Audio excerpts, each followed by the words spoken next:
In the dust of the dry afternoon, a girl emerges from between parked trucks beside a small animal auction. With a crumpled $5 bill, she approaches the injured German shepherd hidden behind a rusty fence. Silently, she attaches a makeshift leash and pulls the dog onto the empty road. Inside the yard, a metal bucket topples, breaking the night's silence.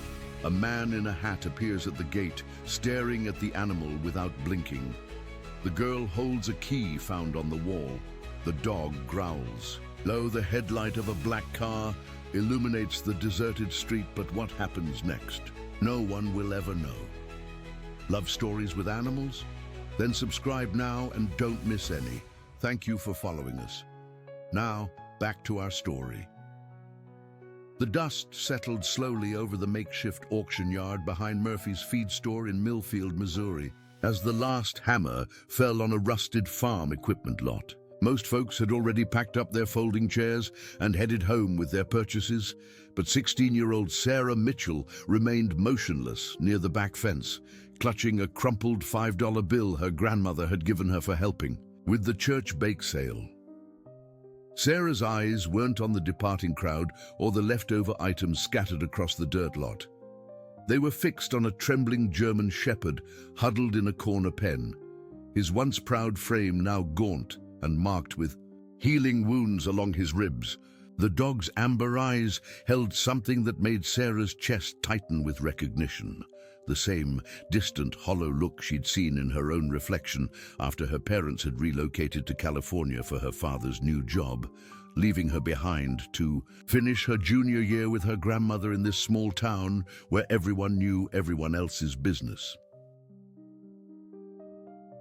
"Going once for that shepherd over there," called out Billy Henderson, the auctioneer whose weathered face showed signs of a long day. "In the Missouri heat. Any takers? He's been through some rough times, but he's got good breeding. Papers got lost somewhere along the way, but you can tell quality when you see it." Sarah watched as the few remaining bidders glanced at the dog and shook their heads. The animal needed veterinary care, proper food, and patience, things that cost more than most folks in Millfield were willing to invest in a stray with an unknown history. She found herself stepping forward, her sneakers crunching on the gravel. $5, she called out, her voice barely audible over the evening breeze rustling through the oak trees that bordered the lot. Billy Henderson paused, his hammer, halfway to the wooden podium. "Did someone say $5 for the shepherd?" Sarah raised her hand higher, the worn bill fluttering slightly. "Yes, sir, $5. A murmur rippled through the handful of people still present. Mrs. Catherine Wild, who owned the beauty salon on Main Street, turned in her metal chair to stare at Sarah with raised eyebrows. "Honey, that dog's gonna need more than $5 worth of care. You sure about this?" Sarah nodded, though her heart hammered against her ribs. She wasn't sure about anything anymore.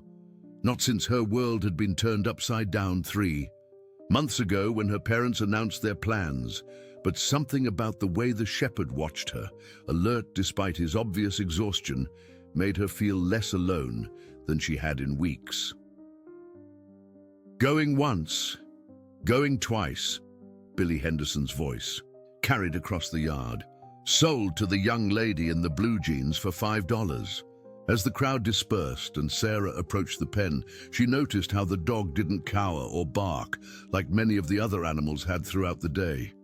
Instead, he stood slowly, his legs shaking with the effort, and walked deliberately to the gate. When she knelt to attach the improvised rope leash Billy handed her, the shepherd stood perfectly still, as if he understood the transition happening and accepted it with quiet dignity. The walk to her grandmother's house on Elm Street took 20 minutes, and neither Sarah nor the dog made a sound during the entire journey. The evening air carried the scent of honeysuckle and barbecue smoke from backyard grills, and the familiar sounds of Millfield settling into another peaceful night. Screen doors slamming, children being called in from their games, and the distant hum of air conditioning units working against the late summer heat. Sarah's grandmother, Eleanor Mitchell, was waiting on the front porch of the white two-story house that had been in their family for 3 generations. At 72, Eleanor still maintained the posture of the high school principal she'd been for 30 years before retirement, and her sharp blue eyes missed nothing. "Well," Eleanor said, rising from her wicker chair as Sarah approached with, "The dog. I see you've made a friend. His name is..." Sarah paused, realizing she didn't know the animal's name or anything else about him for that matter. "I'll call him Rex, grandmother. I know I should have asked first, but..." Eleanor held up a weathered hand. "Child, this house has seen plenty of strays over the years, both the 4-legged and 2-legged variety. Your grandfather used to say that sometimes we don't choose our companions, they choose us." She studied the German Shepherd, who was watching both women with intelligent, calculating eyes. "Besides, you've been needing something to care about since you've been here. Just make sure you're prepared for what that means." That night, after giving Rex a careful bath in the backyard with the garden hose and examining his healing wounds, Sarah set up a bed for him on the old braided rug in the living room.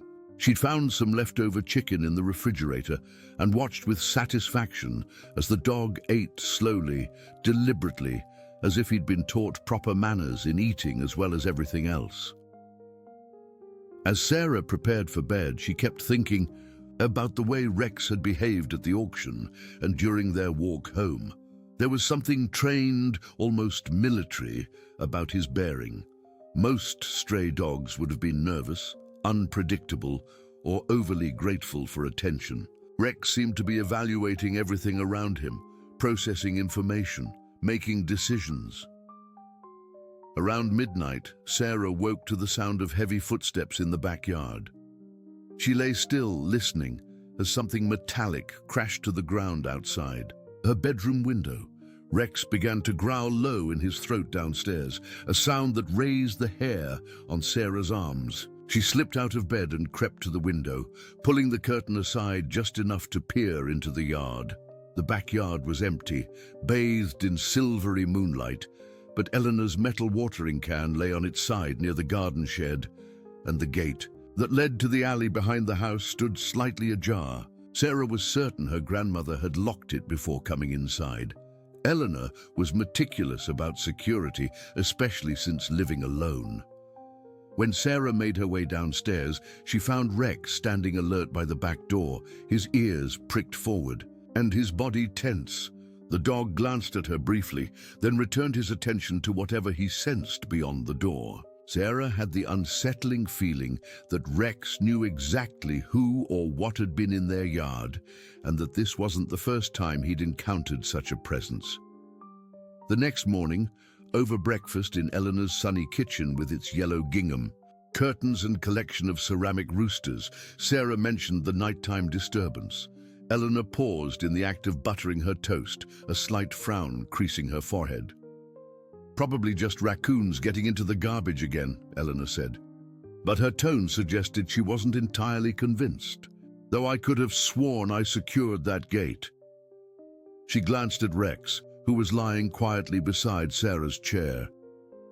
Interesting how he seemed to know something was wrong. Dogs have senses we can't even imagine. After breakfast, Sarah decided to give Rex a more thorough examination in the daylight. As she carefully checked his coat for any injuries she might have missed, her fingers caught on something attached to his collar, a small piece of folded paper wedged between the leather and the metal ring. She worked it free and unfolded it carefully. The paper was water-stained and torn, with only a fragment of writing visible in faded blue ink. "Coordinates verified. Package secure at location 7. Trust no one from..." The rest was illegible, but Sarah's heart began racing. This wasn't just any stray dog. Rex had belonged to someone who dealt in secrets, someone who had trained him for purposes that went far beyond being a family pet. As she looked into the shepherd's amber eyes, Sarah realized that her $5 purchase had brought more than just a companion into her life. It had brought her a mystery that someone was already willing to investigate under cover of darkness. Rex lifted his head and looked directly at her, as if he understood that she'd found the first piece of a puzzle that would change everything about her quiet summer in Millfield. And in that moment, Sarah Mitchell made a decision that would transform her from a lonely teenager marking time until her parents returned into someone determined to uncover the truth, no matter where it led. Sarah spent the morning walking through downtown Millfield with Rex at her side, hoping to learn something about the dog's previous owner.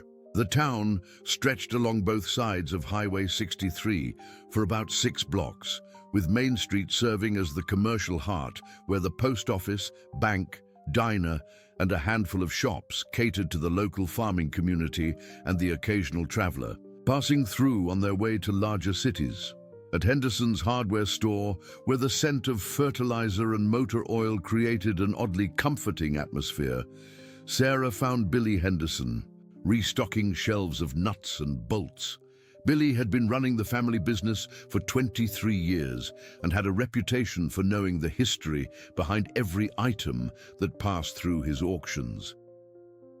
"That's a fine-looking dog you got there," Billy said, wiping his hands on his canvas apron as Rex sat obediently beside a display of garden tools.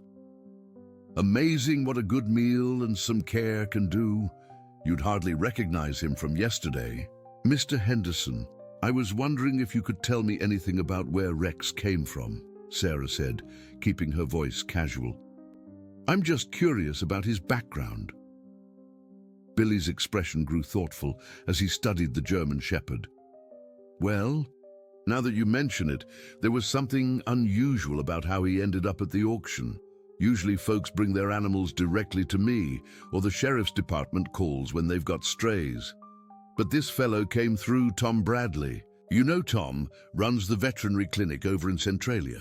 Sarah nodded, though she'd never met the veterinarian from the neighboring town. "Tom said someone had paid his clinic fees for several weeks, getting the dog treated for some injuries, but then just stopped coming. Left instructions that if the bills weren't paid within 30 days, the dog should be taken to auction rather than—" Billy paused, glancing at Rex. "Well, rather than the alternative. Thing is, Tom said the person who brought the dog in wasn't from around here. Spoke like military, if you know what I mean."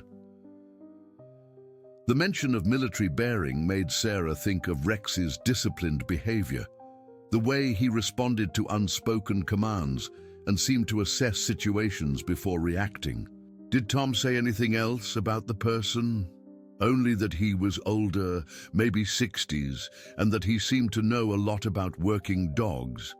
Tom got the impression the man cared about this particular animal, but couldn't keep him for some reason."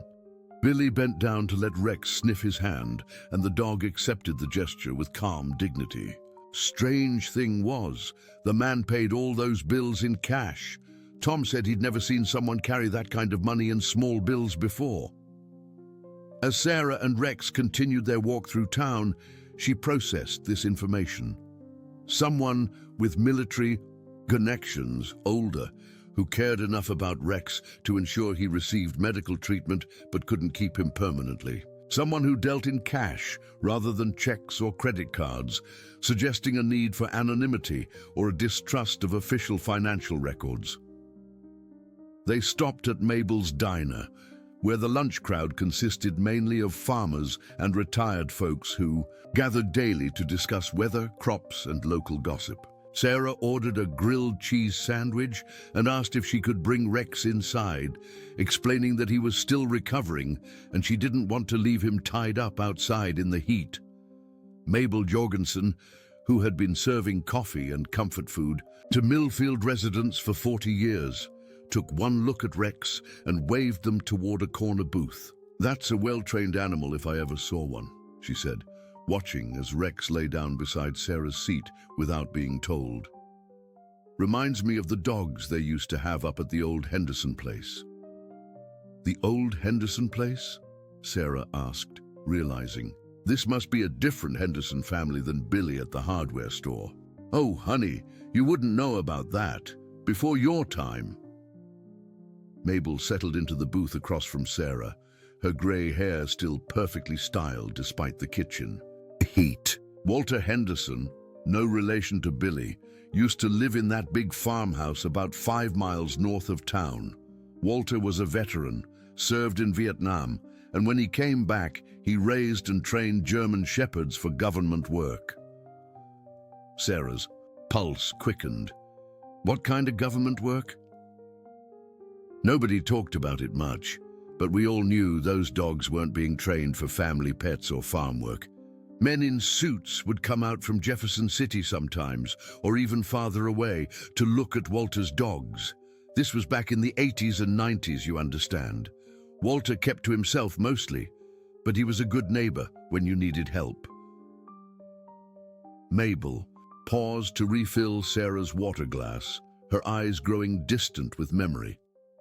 Walter stopped breeding dogs about 10 years ago, said he was getting too old for the work, and that the world was changing in ways he didn't much like. He sold the farm to a development company, but they never did anything with the land. Still sits empty, far as I know. What happened to Walter? Sarah asked, though she was almost afraid to hear the answer. Well, that's the sad part. Walter passed away about 2 months ago. Heart attack, they said. Poor man lived alone out there for years after his wife died. The sheriff's department had to go through his things, and there was some confusion about his will. Apparently, he'd made arrangements for his last dog, but something went wrong with the paperwork. Sarah felt pieces of the puzzle clicking into place. Walter Henderson, a veteran dog trainer who worked with government agencies, his passing 2 months ago would coincide with Rex ending up at the veterinary clinic with someone else paying his bills. But why the secrecy, and why had someone been searching her grandmother's backyard the night she brought Rex home? Mrs. Jorgensen, do you remember what Walter looked like? Was he tall? Maybe in his 60s? Mabel nodded. That sounds about right. Walter was a distinguished-looking man, always carried himself like the soldier he'd been. Grey hair, spoke precisely, never wasted words. And he had a way with those dogs that was something to see. They'd follow his commands like they understood every word he said. After lunch, Sarah decided to walk past the old Henderson property. The 5-mile distance was too far to walk in the afternoon heat, but she convinced her grandmother to drive them out after dinner, explaining that she wanted to learn more about Rex's possible background. The farmhouse sat at the end of a long, gravel driveway lined with overgrown lilac bushes and volunteer maple trees. The white 2-story structure appeared solid despite its abandonment, with a wraparound porch and several outbuildings scattered across the property. Sarah noticed that Rex became increasingly alert as they approached, his ears forward and his body tense with recognition. Eleanor parked the car near the front gate, and Sarah rolled down her window to get a better look at the property. It's a shame to see a place like this sitting empty, Eleanor said. Walter Henderson maintained this farm beautifully. The dog runs and training areas were something to see. You knew him? Not well, but our paths crossed occasionally at community events. Walter was a quiet man who kept his own counsel, but he was always polite and well-informed. I had the impression he saw and understood more than he let on. Eleanor glanced at Rex, who was practically vibrating with contained energy. In the back seat, that dog certainly recognizes this place. As they sat watching the property in the fading daylight, Sarah noticed a dark sedan parked about a quarter-mile down the road, partially hidden behind a stand of oak trees. The car had been there when they arrived, and something about its presence felt deliberate rather than coincidental. Grandmother, do you see that car back there? Eleanor checked her rearview mirror and frowned. That's odd. Not many people have reason to stop along this stretch of road. She started the engine. I think we've seen enough for tonight. As they drove back toward town, Sarah kept watching the side mirror. The dark sedan waited until they were almost out of sight before pulling onto the road behind them, maintaining a careful distance, but clearly following their route back to Millfield. By the time they reached Main Street, the car had disappeared, but Sarah had the unsettling feeling that their visit to the Henderson farm had not gone unnoticed. That night, as Sarah sat on the living room floor brushing Rex's coat, she told him about their discoveries. "You lived there, didn't you?" she said softly. "Walter Henderson was your owner, and he trained you for something important. But what were you trained to do, and why is someone so interested in finding you?" Rex looked up at her with those intelligent, amber eyes, and for a moment Sarah could have sworn she saw understanding there, as if he knew exactly what she was asking and wished he could answer. Instead, he placed his large head on her lap and let out a long, quiet sigh that seemed to carry the weight of secrets too important to share with anyone who wasn't ready to handle the consequences of knowing the truth.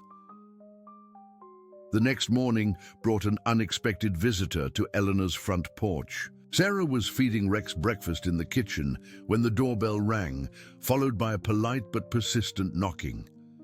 Through the window, she could see a middle-aged man in a clean but worn suit, carrying what appeared to be a clipboard and a small package. Eleanor answered the door, while Sarah lingered in the kitchen, close enough to hear the conversation but out of direct sight. Rex had immediately moved to a position where he could see both the front door and the back exit, his posture alert but not aggressive. "Good morning, ma'am. I'm David Garrett from the County Animal Control Office," the man said in a voice that carried a slight southern accent. "I understand you folks recently acquired a German Shepherd from a local auction." That's correct," Eleanor replied, in the carefully neutral tone she'd perfected during her years as a school administrator. "Is there some problem with the paperwork?" "Not exactly a problem, but there's been some confusion about the animal's ownership history. We're trying to track down any medical records or registration papers that might have been separated from the dog during the transfer process." Sarah heard the rustling of papers. "Sometimes important documents get misplaced during estate settlements, and we want to make sure the animal receives proper ongoing care." Sarah frowned. Billy Henderson had mentioned that the dog came through a veterinarian, not through animal control. And something about the man's explanation didn't ring true. Why would county officials be concerned about medical records for a dog that had already been legally sold at auction? "I'm afraid I don't have any such documents," Eleanor said. "Perhaps you should speak with Billy Henderson, who conducted the auction." "Oh, we've already been in touch with Mr. Henderson. He referred us to you folks." There was a pause. "I don't suppose I could take a quick look at the animal. Sometimes we can identify specific dogs from their markings or behavior patterns." Sarah felt her stomach tighten. Without thinking clearly, she moved closer to the doorway, and Rex immediately followed, staying close to her side but remaining hidden from the front door. "I'm sorry, but the dog is resting right now," Eleanor said firmly. "If you have official business regarding this animal, I'd prefer to see some identification and speak with your supervisor. What did you say your name was again?" "David Garrett," the man repeated. But Sarah caught a slight hesitation in his voice. "Here's my card. If you change your mind about letting me see the dog, please give me a call. It would really help us clear up some loose ends." After the front door closed, Eleanor examined the business card for a long moment before joining Sarah. In the kitchen, "That man was no more from animal control than I am," she said, tossing the card onto the kitchen table. "His shoes were too expensive, his suit was tailored, and he knew too much about specific details of your auction purchase." Sarah picked up the card. It looked official enough, with a government seal and contact information, but something felt off about the whole interaction. What kind of loose ends would animal control need to clear up about a dog that was legally purchased? The kind that have nothing to do with animal control, Eleanor said grimly. She moved to the kitchen window and peered through the curtains. He's sitting in a grey car across the street, making phone calls. I think it's time we had a serious conversation about what you've gotten yourself into. For the next hour, Sarah told her grandmother everything. About the fragment of paper she'd found in Rex's collar, the nighttime intruder in their backyard, the information about Walter Henderson and the dark sedan that had followed them the previous evening. Eleanor listened without interruption, occasionally glancing at Rex, who seemed to understand the gravity of their discussion. Sarah, I think this dog was trained for intelligence work, Eleanor said finally.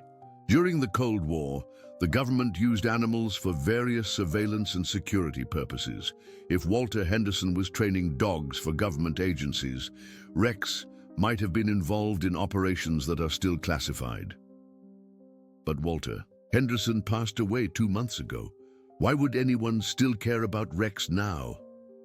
Eleanor stood and walked to the window again.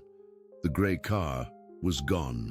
Maybe because Rex knows something, or was trained to find something, that certain people don't want discovered. Or maybe because he was trained to recognize specific people or locations that are still relevant to ongoing investigations. That afternoon, while Eleanor attended her weekly bridge club meeting, Sarah decided to explore the basement storage area where her grandmother kept decades of local newspapers, photo albums, and community records. She was looking for any additional information about Walter Henderson and his activities that might help her understand why Rex had become so important to mysterious government officials. Rex followed her down the narrow stairs into the cool basement, which smelled of old paper and mothballs.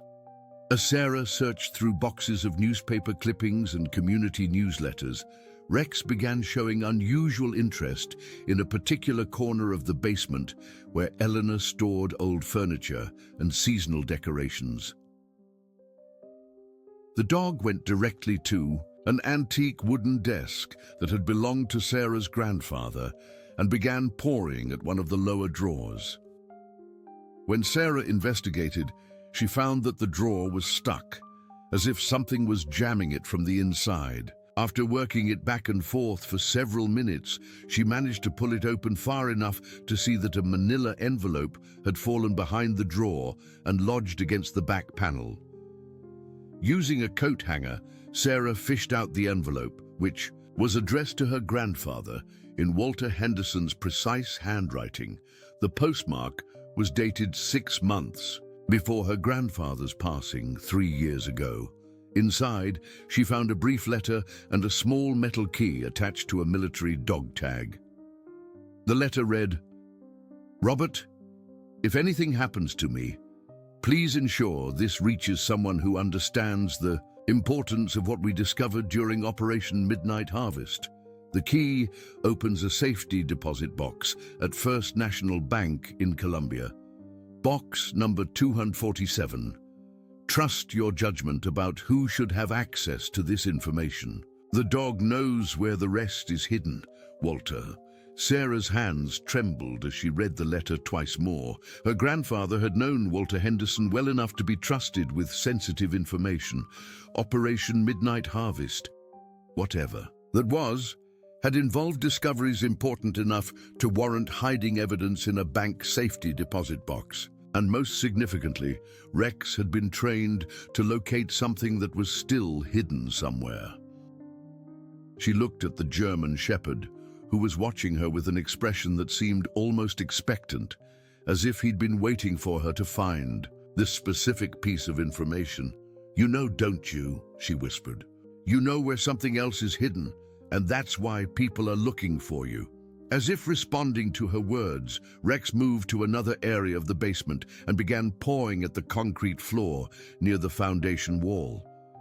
Sarah knelt beside Emma noticed that one section of the floor showed slightly different coloring, as if it had been patched or repaired at some point. The sound of Eleanor's car in the driveway interrupted her investigation. Sarah quickly returned the letter and key to the envelope and slipped it into her pocket. As she and Rex headed upstairs, she realized that her $5 purchase had connected her to a web of secrets that stretched back years and involved multiple levels of government operations. When Eleanor entered the kitchen, she immediately noticed Sarah's expression. "What have you discovered now?" Sarah showed her grandmother the envelope and watched Eleanor's face grow pale as she read Walter's letter. "Operation Midnight Harvest," Eleanor said slowly. "Your grandfather mentioned that name once, years ago, when he thought I wasn't listening. Into a phone conversation, he said it was something that happened during his time with the Army Corps of Engineers, but he never gave me any details. Grandmother, Rex was trying to show me something in the basement. I think there might be something hidden under the floor." Eleanor sank into a kitchen chair, suddenly looking every one of her 72 years. "Sarah, I think we're dealing with something much larger than a simple dog rescue.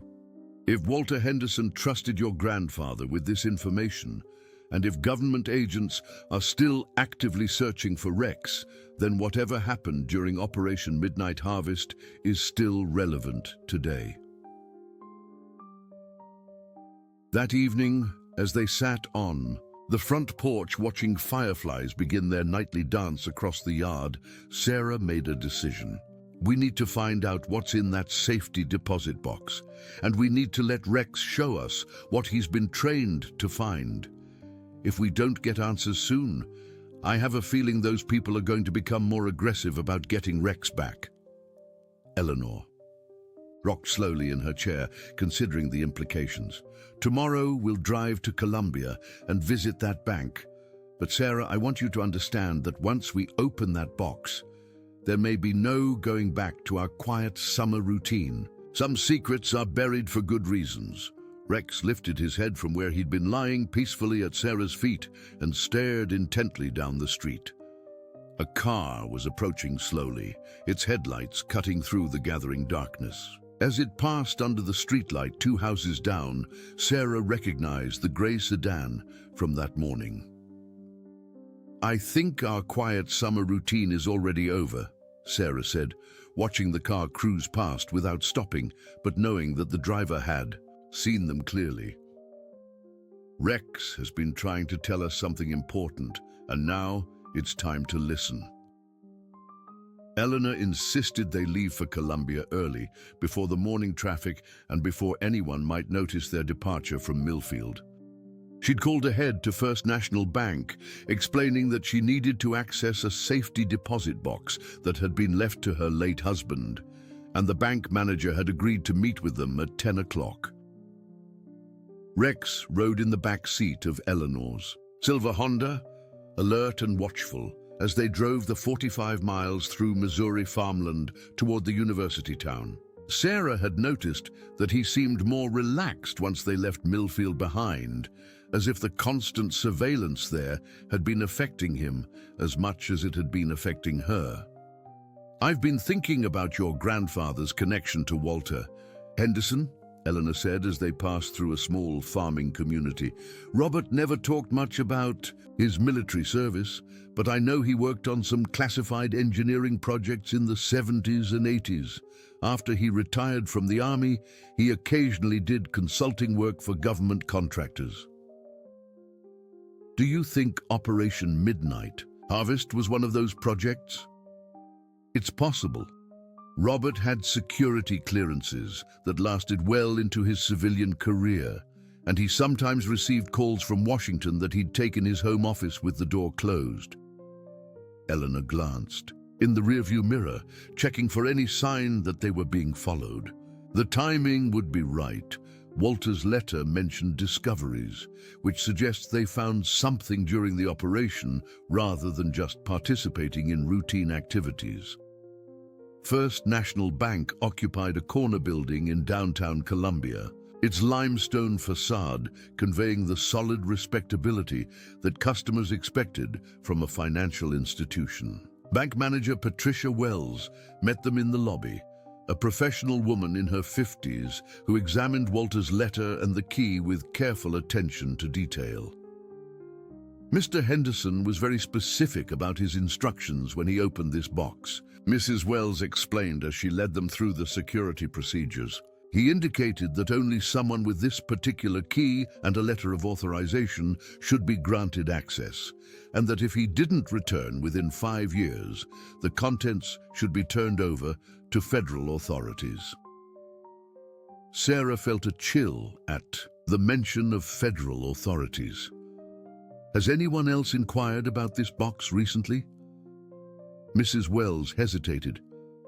Actually, yes. We had a man here yesterday asking about safe deposit boxes registered to Walter Henderson. He claimed to be from a government agency, but his identification seemed questionable, and he couldn't provide the proper authorization to access the box. We told him he'd need to return with a court order or other legal documentation. Eleanor and Sarah exchanged glances.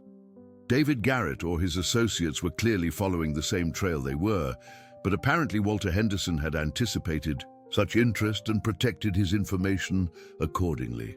The safe deposit box room was small and private, with fluorescent lighting that cast harsh shadows as Mrs. Wells used both her bank key and Walter's key to open box 247.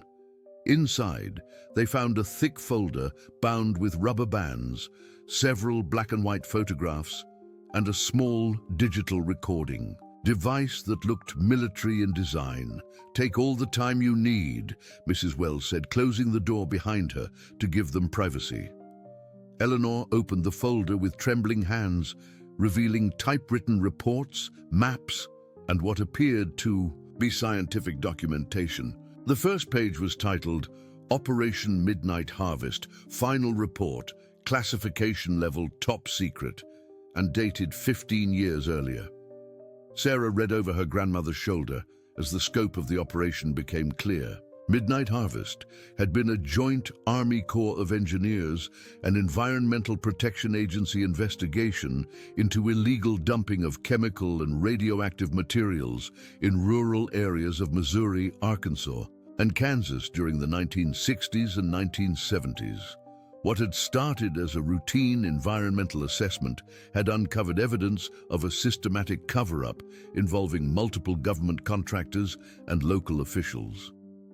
They found contamination sites that had been deliberately hidden from public records, Sarah said, scanning through pages of soil analysis reports and photographs of barrels buried in unmarked locations.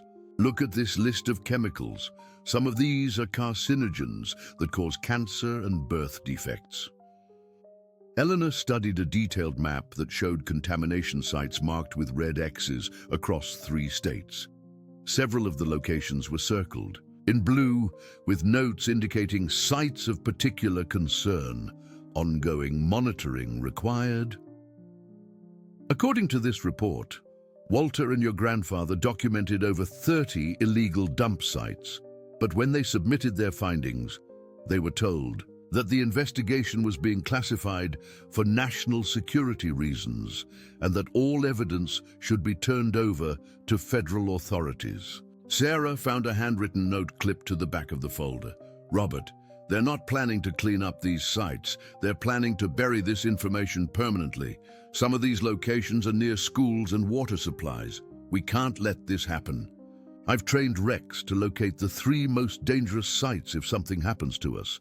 The GPS coordinates are encoded in his training commands. WH.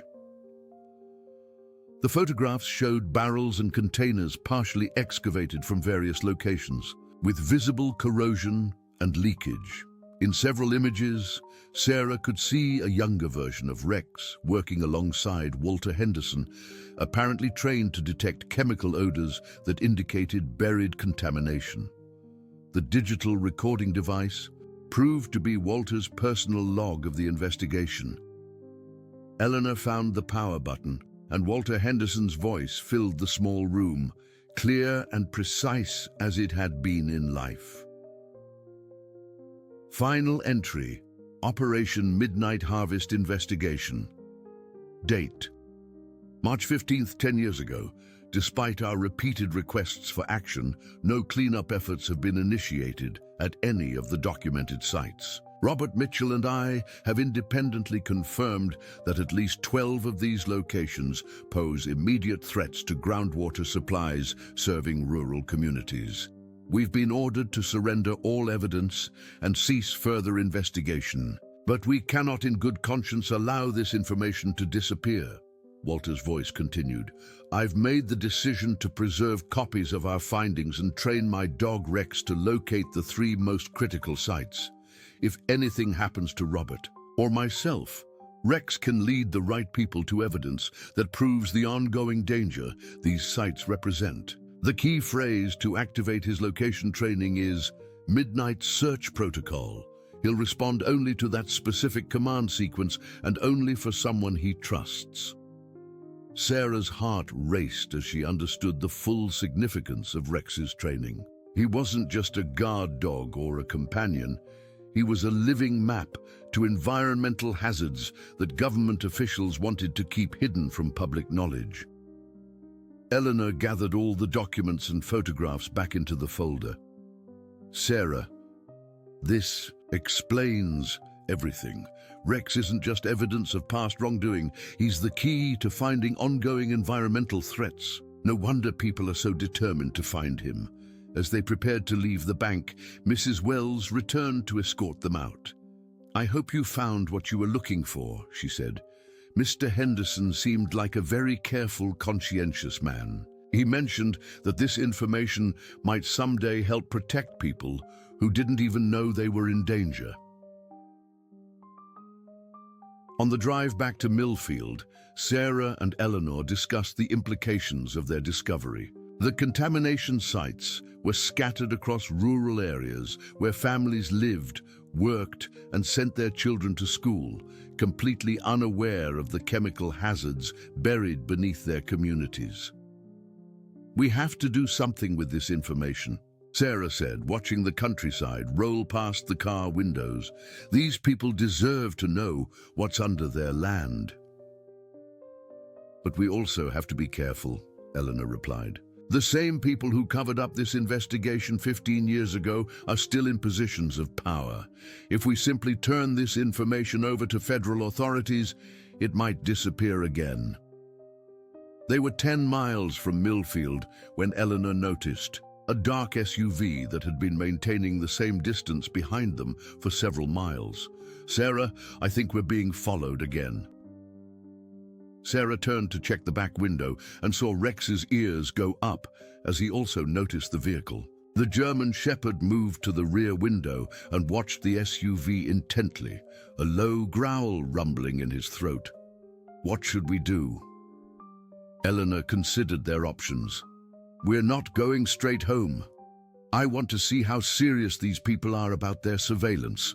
She took the next exit off the highway and drove toward a shopping center in a neighboring town. The SUV followed them off the highway, but maintained its distance as Eleanor parked near the entrance to a busy grocery store. Through the rear window, Sarah could see 2 men in the front seat of the vehicle, both wearing sunglasses and appearing to be conducting a serious conversation. They're not even trying to hide the fact that they're watching us, Eleanor said. That suggests they want us to know we're being monitored, probably hoping to intimidate us into giving up our investigation. Sarah felt a mixture of fear and determination. Well, they don't know us very well if they think that's going to work. After waiting in the parking lot for 20 minutes, Eleanor drove a circuitous route back toward Millfield, taking side roads and making several unnecessary turns. The SUV continued following them until they reached the city limits, then disappeared down a different street. When they finally arrived home, Rex immediately began displaying signs of agitation, pacing around the house and checking doors and windows. His behavior suggested that someone had been on the property during their absence. though nothing appeared to be disturbed or missing. That evening, as Sarah reviewed the documents from Walter's safety deposit box, she realized that her simple act of rescuing a dog from an auction had connected her to one of the most significant environmental cover-ups in Missouri history. Rex wasn't just a companion. He was a trained investigator whose knowledge could protect countless families from ongoing health threats. But she also understood that possessing this information put her and Eleanor in considerable danger from people who had already demonstrated their willingness to break laws and threaten civilians in order to keep these secrets buried. As she looked at Rex lying watchfully by the front door, Sarah knew that their quiet summer in Millfield was about to become something much more complicated and dangerous than she'd ever imagined. Sarah spent a restless night studying the maps and documents from Walter's safety deposit box, trying to correlate the contamination sites with current residential areas around Millfield. What she discovered made her stomach turn. 3 of the marked locations were within 5 miles of the town, including one that appeared to be directly upstream from the elementary school's water supply. The next morning, Eleanor found Sarah at the kitchen table surrounded by papers, empty coffee cups, and a legal pad covered with notes and calculations. "You've been up all night," Eleanor observed, setting a plate of scrambled eggs in front of her granddaughter. "Grandmother, look at this." Sarah pointed to a detailed topographic map with several locations marked in Walter's precise handwriting. "This contamination site here is less than half a mile from Millfield Elementary. If chemicals have been leaching into the groundwater, for 40 years they could be affecting the drinking water for the entire school district." Eleanor examined the map carefully, her expression growing more concerned as she traced the probable water flow patterns. That would explain some things that never made sense before. "What do you mean?" "As a school principal, I always noticed that Millfield seemed to have higher rates of certain health problems among students: asthma, learning difficulties, childhood cancers. The state health department attributed it to rural poverty and limited access to health care. But the patterns never quite fit normal demographics." Eleanor sat down heavily. "Sarah, if you're right about this contamination, there are families in this community who've been unknowingly poisoned for decades." Sarah felt the weight of responsibility settling on her shoulders. She was 16 years old, spending what should have been a quiet summer with her grandmother, but she now possessed information that could affect the health and safety of hundreds of people. The question was, what to do with that knowledge? "I think we need to test Rex's training," she said finally. "If he can actually locate these contamination sites, we'll have proof of the ongoing danger. Then we can decide how to get this information to people who can take action without it being buried again." Eleanor looked skeptical. "Sarah, that's extremely dangerous. If Rex leads us to these sites, we'll be dealing with chemical contamination that could make us seriously ill. And if those people who've been following us realize what we're doing, they might become more aggressive about stopping us." "But what if we don't do anything? How many more children are going to get sick while we sit on this information because we're afraid of the risks?" Rex, who had been lying quietly beside Sarah's chair, suddenly stood and walked to the back door, his ears alert and his body tense. Through the kitchen window, Sarah could see a utility truck parked across the street, with 2 workers apparently checking power lines. But something about their positioning and equipment didn't look quite right. "Those aren't utility workers," Eleanor said, following Sarah's gaze. "Real power company employees don't set up surveillance equipment while they're supposedly checking electrical connections." Sarah made her decision.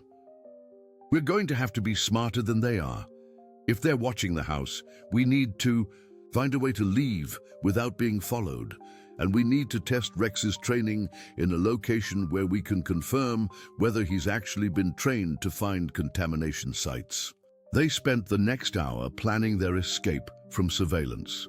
Eleanor remembered that her neighbor, Jim Porter, owed her a favor from when she'd helped his daughter with college applications. Jim owned a small construction company and frequently drove work trucks around the county. More importantly, his garage connected to Eleanor's garage through the old root cellar that ran between their properties, a relic from the days when the two houses had been part of the same farm.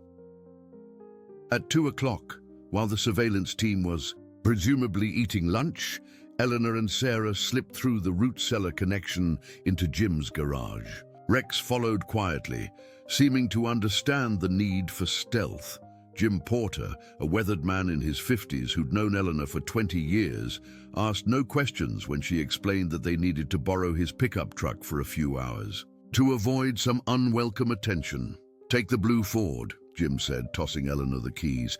"It's got a full tank, and if anyone asks, I'll tell them I haven't seen you since yesterday." They drove out of town using back roads and farm lanes that Eleanor remembered from her childhood, when her father had taken her on drives through the countryside to teach her about local history and geography. Rex rode in the truck bed, alert, but seeming to enjoy the wind and the freedom of movement after days of confinement. Their destination was the contamination site marked as Location Alpha on Walter's map, an area of farmland about 8 miles northwest of Millfield, where the current landowner, according to county records, was an elderly farmer named Thomas Carey, who lived alone and rarely had visitors. Eleanor parked the truck along a gravel road about a quarter-mile from the suspected contamination site. The surrounding landscape looked peaceful and normal. Rolling pastures dotted with cattle, a farmhouse in the distance, and the kind of rural tranquility that had drawn people to Missouri for generations. Sarah took a deep breath and looked at Rex, who was watching her expectantly from the truck bed. "This is it," she said softly. "Midnight search protocol." Rex's transformation was immediate and dramatic. His entire demeanor changed from relaxed companion to focused working dog. He jumped down from the truck and began systematically sniffing the air, moving in a specific pattern that suggested extensive training rather than random exploration. Within minutes, Rex had oriented himself and begun moving purposefully across the pasture, following a scent trail that was invisible to human senses. Sarah and Eleanor followed at a distance, watching as the German Shepherd demonstrated the precise, methodical behavior of a dog trained for specialized detection work. Rex led them to a section of the pasture that looked identical to the surrounding area. The same grass, the same gentle slope, no visible signs of disturbance. But when the dog reached a specific spot, he sat down and began pawing at the ground, the exact behavior Walter had described in his recordings. "He's found something," Sarah said, kneeling beside Rex to examine the area more closely. The soil looked normal, but when she pressed her hand against the ground, she could feel that it was softer than the surrounding earth, as if it had been disturbed and refilled at some point. Eleanor approached cautiously, carrying a small shovel she'd borrowed from Jim Porter's truck. "If there's contamination here, we need to be extremely careful about exposure." They dug carefully, removing only a few inches of topsoil before hitting something solid. Sarah brushed dirt away from what appeared to be the corner of a metal container, corroded green with age, and clearly not something that belonged in a normal farm pasture. "We need to stop here," Eleanor said firmly. "We've confirmed that Rex's training is real and that Walter's information is accurate, but we can't risk exposing ourselves to whatever chemicals might be in those containers." As they prepared to leave, Rex began showing signs of agitation, looking back toward the road and growling low in his throat. Sarah followed his gaze and saw a familiar dark SUV approaching along the gravel road, moving faster than appropriate for the narrow, unpaved surface. "They found us," Eleanor said, gathering up the shovel and heading quickly back toward Jim's truck. "I don't know how, but they've been tracking us somehow." Sarah called Rex, who reluctantly left his position at the contamination site, but immediately responded to her command. As they reached the truck, Sarah realized that their escape routes were limited. The gravel road was the only way in or out of this section of farmland, and the SUV was already close enough to block their path. Eleanor started the truck engine and began driving toward the approaching vehicle. But instead of slowing down or pulling over, she maintained her speed and drove directly toward the SUV as if she expected it to move aside. "What are you doing?"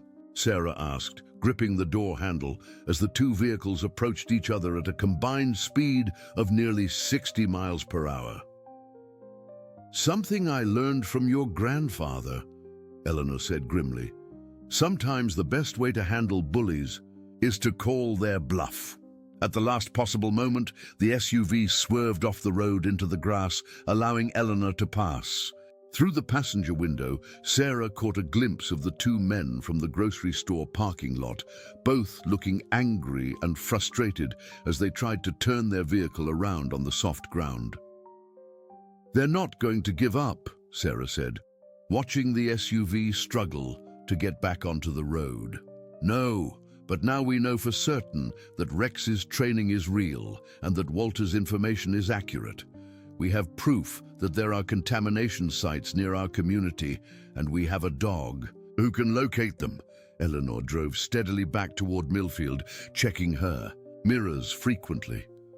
"The question now is what we're going to do with that information." Sarah looked back at Rex, who was once again alert and watchful in the truck bed. The German Shepherd had performed exactly as Walter Henderson had trained him, locating buried chemical contamination with the precision of a specialized instrument. But their successful test had also confirmed that powerful people were willing to go to considerable lengths to prevent this information from becoming public. "We can't keep running from these people forever," Sarah said. "And we can't ignore what we've learned about the threats to our community. We need to find a way to get this information to someone who can take action without being intimidated or bought off." Eleanor nodded grimly. "Your grandfather always said that the most dangerous secrets are the ones that involve ongoing harm to innocent people. He'd expect us to find a way to do the right thing, regardless of the personal risks." As they drove back into Millfield, Sarah realized that her simple decision to spend $5 on a lonely dog at an auction had led her to the center of an environmental conspiracy that threatened the health of everyone in her adopted community. And despite the dangers they were facing, she knew there was no going back to ignorance and safety when so many lives were potentially at stake.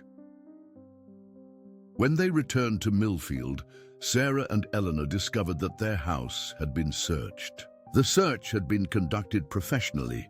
Nothing was obviously disturbed or damaged, but small details revealed that someone had been through their belongings. Dresser drawers were closed, but not quite aligned as Eleanor always left them. Books on shelves were slightly out of order, and Rex immediately detected unfamiliar scents throughout the house. They were looking for the documents from Walter's. "A safety deposit box," Eleanor said, checking her bedroom where she'd hidden the folder under a loose floorboard. "Fortunately, they didn't find anything because we had everything with us." Sarah felt a combination of violation and determination. The people pursuing them had not only been following and intimidating them, but had now invaded their home, crossing a line that transformed this from a game of cat and mouse into something much more serious. "Grandmother, we can't stay here tonight. If they're willing to break into our house, there's no telling what else they might do." Eleanor agreed, and they quickly packed overnight bags before driving to her friend Margaret Thompson's house on the other side of town. Margaret, a retired nurse who had worked with Eleanor at the school district for 15 years, welcomed them without asking too many questions, though she clearly sensed the gravity of their situation. "You folks look like you've seen trouble," Margaret said, showing them to her guest bedroom while Rex settled uncomfortably in an unfamiliar environment. "If there's anything I can do to help, you just let me know." That evening, while Margaret prepared dinner and Eleanor tried to explain their situation without revealing too many dangerous details, Sarah sat in the living room making phone calls. She'd decided that their only option was to find someone in authority who could act on Walter's information without being influenced or intimidated by the same people who had covered up Operation Midnight Harvest 15 years earlier.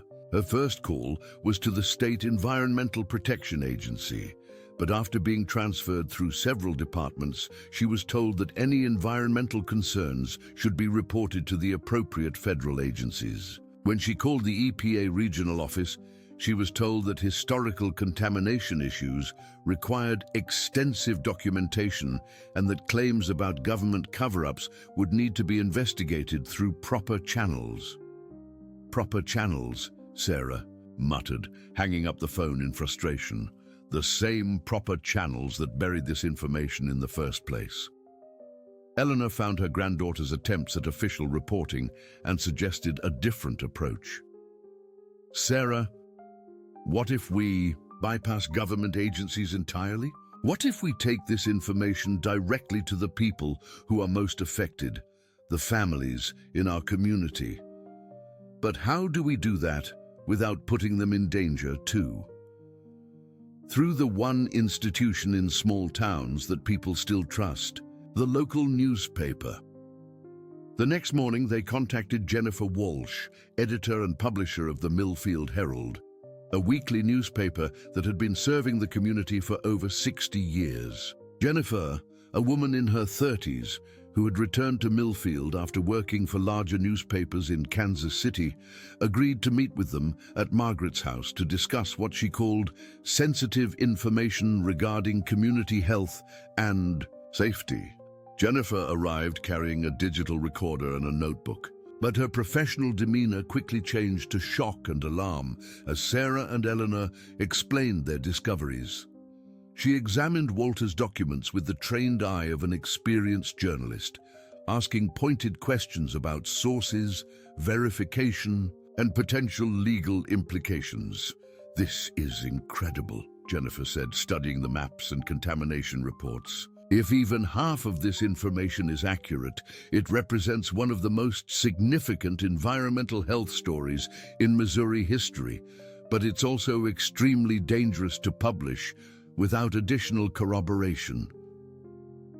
"What kind of corroboration?" Sarah asked.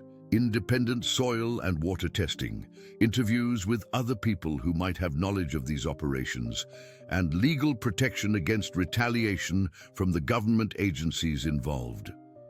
Jennifer looked up from the documents. "Sarah, publishing this story could destroy my newspaper and potentially expose me to federal prosecution if these classification levels are still active." Eleanor leaned forward. "Jennifer, what's more important, protecting yourself from legal problems or protecting the children in our community from ongoing chemical poisoning?" Before Jennifer could answer, Rex began growling and moved to the front window. Outside, 2 black sedans had pulled up to Margaret's house, and several men in suits were approaching the front door. "They've found us again," Sarah said, feeling her heart rate spike with adrenaline. Margaret Thompson answered the door with the firm politeness she'd perfected during 40 years of dealing with difficult patients and administrators. "Gentlemen, this is private property. If you have official business here, I'll need to see proper identification and warrants." Through the window, Sarah could see the lead man showing Margaret some kind of badge or document, but Margaret's expression suggested she wasn't impressed by his credentials. "I'm sorry, but federal agencies don't conduct house-to-house searches. Without local law enforcement coordination and proper judicial authorization, Margaret said loudly enough for everyone inside to hear. "I suggest you contact the county sheriff's office if you have legitimate concerns about anyone staying in my home." The men spent several minutes in what appeared to be intense discussion before returning to their vehicles. But instead of leaving, they parked across the street in clear view of the house, making no attempt to disguise their surveillance. "They're trying to intimidate us into giving up," Eleanor said. "But what they don't understand is that every heavy-handed tactic they use just confirms that Walter's information is accurate and that there are powerful people who want it to remain hidden." Jennifer Walsh had been observing the interaction with growing professional interest. "Sarah, I've covered enough government corruption stories to recognize intimidation tactics when I see them. The fact that these people are willing to conduct obvious surveillance on a respected community member's home tells me that your information is not only accurate, but represents a serious ongoing threat to whatever they're trying to protect." That afternoon, Jennifer made a proposal that surprised everyone. "I'm going to publish this story, but not in the Millfield Herald. I'm going to send it to my former editor at the Kansas City Star, along with copies to environmental reporters at papers in St. Louis and Chicago. If we can get this information published simultaneously in multiple major newspapers, it will be much harder for anyone to suppress or discredit." "But that means our names and faces will be associated with this story," Eleanor said. "We'll become public targets for people who've already demonstrated their willingness to break laws to protect these secrets." Sarah looked at Rex, who was lying calmly beside her chair, despite the tension in the room. The German Shepherd had spent years carrying the burden of Walter Henderson's secrets, trained to locate evidence of environmental crimes that threatened innocent people. Now that burden was being passed to her, and she had to decide whether she was willing to accept the risks that came with speaking the truth. "Grandmother, how many kids in our school district have gotten sick over the years from contamination that could have been prevented if someone had been brave enough to speak up 15 years ago?" Eleanor's expression softened as she understood her granddaughter's reasoning. "Too many, Sarah. Far too many." Jennifer spent the next several hours working with Sarah and Eleanor to verify details, cross-reference locations with current residential areas, and prepare a comprehensive article that would be difficult for officials to dismiss or discredit. She also arranged for soil and water samples to be collected by an independent environmental testing laboratory, providing scientific confirmation of the contamination Rex had helped them locate. "The key is to make this story public before anyone can stop us," Jennifer explained. "Once it's published in multiple newspapers simultaneously, the focus shifts from suppressing information to responding to public demands for action." That evening, as they prepared the final version of the article, Sarah realized that her $5 investment in a lonely dog at a rural auction had led to the most important decision of her young life. She was about to become the public face of an environmental justice story that could protect countless families, but would certainly make her a target for people who had already proven their willingness to use intimidation and illegal surveillance. But as she looked at Rex, steadily watching the men in cars outside Margaret's house, Sarah understood that some responsibilities couldn't be avoided or delegated to others. Walter Henderson had trusted his dog to carry these secrets until the right person could act on them. That person had turned out to be a 16-year-old girl who cared more about protecting her community than protecting herself. "Let's publish the story," Sarah said firmly.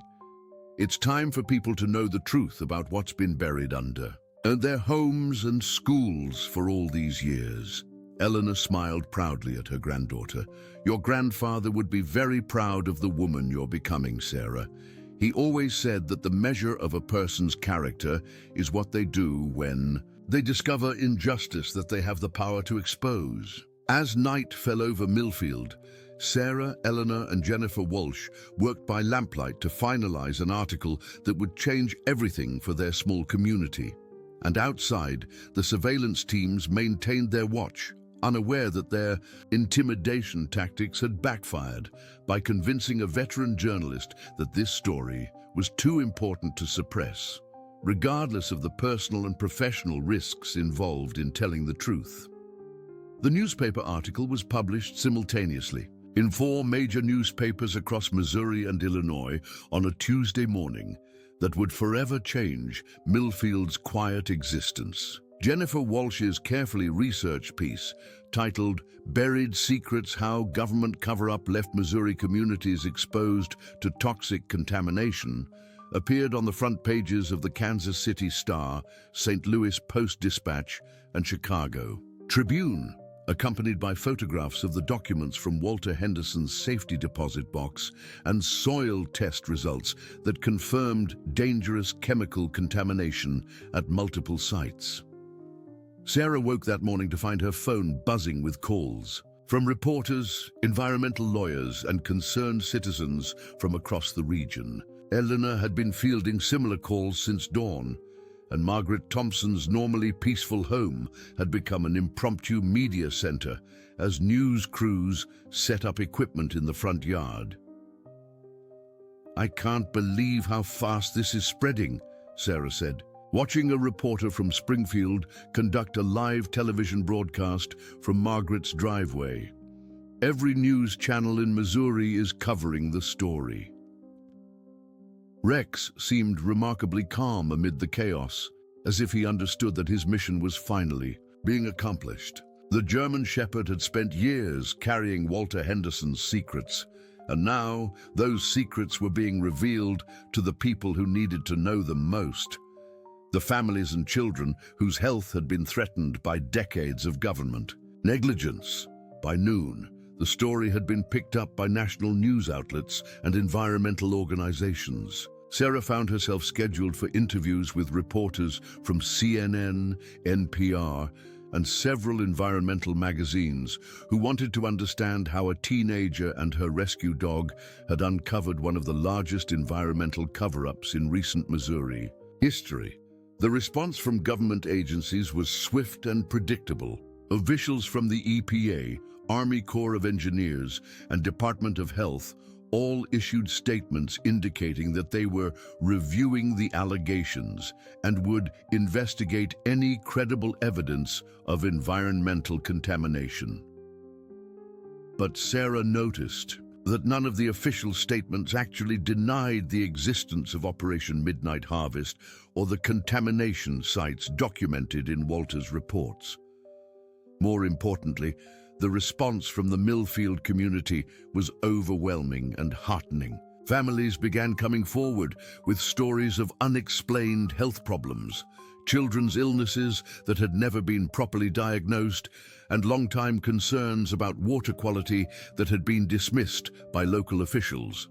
Dr. Patricia Martinez, a pediatrician who had recently moved to Millfield, announced that she was organizing free health screenings for any residents who were concerned about possible exposure to environmental toxins. "What's happening now is exactly what Walter Henderson hoped would happen," Eleanor told Sarah as they watched the community response unfold. "The information is public. People are demanding action, and it's going to be very difficult for anyone to bury this again." On Wednesday afternoon, Sarah received a phone call that surprised her more than any of the media interviews. The caller identified himself as Robert Chen, a senior investigator with the Environmental Protection Agency, who said he had been trying to reopen the Operation Midnight Harvest investigation for several years, but had been blocked by bureaucratic resistance. "Miss Mitchell, I want you to know that there are people within the EPA who have been fighting to address these contamination sites for over a decade," Mr. Chen explained. "Your decision to make Walter Henderson's information public has given us the political leverage we needed to force action on these cases." Sarah felt a surge of hope. Does that mean the contamination sites will actually be cleaned up? It means that we now have congressional attention, media pressure, and public demand for action that makes it impossible for anyone to continue blocking our investigations. Within 30 days, we'll have crews conducting comprehensive environmental testing at all the sites identified in Mr. Henderson's reports, and we're prepared to begin immediate cleanup operations wherever we find active contamination. The conversation with Mr. Chen revealed something that Walter Henderson probably hadn't anticipated when he decided to hide his evidence. There were honest people within the government agencies who had been fighting from the inside to address these environmental threats. Sarah's decision to go public had not only informed the affected communities, but had also empowered the federal employees who wanted to do the right thing, but needed public support to overcome institutional resistance. On Thursday, Sarah experienced the most emotional moment of the entire week when she met Linda Foster, a mother of 3 whose youngest daughter had been battling leukemia for 2 years. Linda's family lived less than a mile from one of the contamination sites that Rex had been trained to locate. "I want to thank you," Linda said, tears in her eyes as she spoke with Sarah outside the Millfield Elementary School. "For the past 2 years, doctors have been telling us that Emily's cancer was just bad luck, that there was no environmental cause we could identify. Now we're going to get answers, and more importantly, other families won't have to go through what we've been through." Sarah realized that her grandmother had been right about the measure of a person's character being revealed when they discover injustice they have the power to expose. The decision to speak up had been frightening and had certainly disrupted her quiet summer plans, but it had also protected families like Linda's from ongoing exposure to dangerous chemicals. The surveillance teams that had been following Sarah and Eleanor for weeks disappeared after the newspaper articles were published. Jennifer Walsh explained that once information becomes public, the focus shifts from suppression to damage control, and intimidating teenagers and elderly women becomes counterproductive for people trying to minimize political fallout.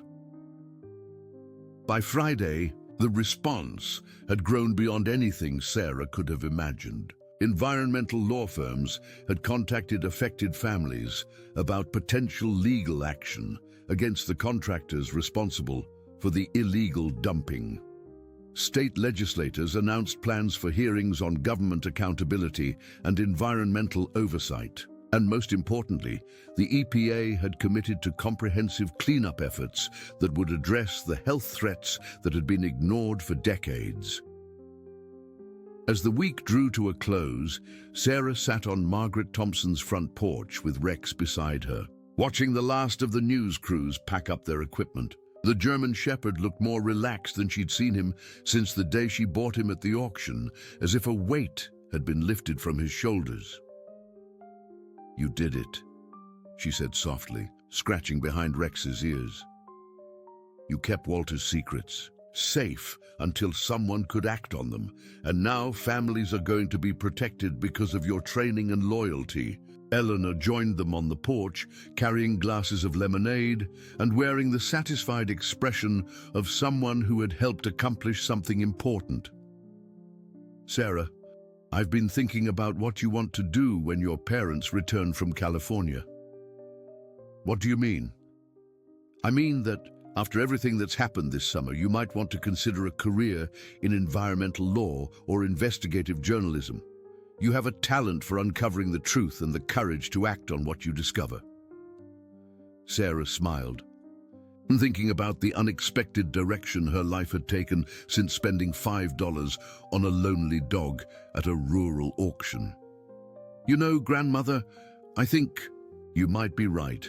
This summer has shown me that sometimes the most important things happen when you follow your instincts about helping someone who needs it, even when you don't understand the full situation." A month later, Sarah stood with Rex on the same hill overlooking Millfield, where Walter Henderson had once trained government working dogs. The EPA cleanup crews were visible in the distance, using specialized equipment to safely remove contaminated soil from sites that Rex had helped locate. The federal investigation had confirmed everything Walter had documented in Operation Midnight Harvest, and additional contamination sites had been discovered using ground-penetrating radar and chemical detection equipment. The lawsuit filed by environmental lawyers on behalf of affected families had resulted in a settlement fund that would provide medical monitoring and treatment for anyone who had been exposed to the toxic chemicals. More importantly, the publicity surrounding the case had led to strengthened environmental oversight laws that would make it much more difficult for similar cover-ups to occur in the future. Rex had been featured in national news stories as the environmental hero dog, whose specialized training had exposed one of the largest government environmental cover-ups in recent history. But Sarah knew that the real hero had been Walter Henderson, a veteran who had risked his career and safety to document threats to innocent families, and who had trained his loyal companion to carry that information until someone with the courage to act could bring it to light. As they walked back toward town, Sarah reflected on how dramatically her life had changed since that dusty afternoon at Murphy's feed store.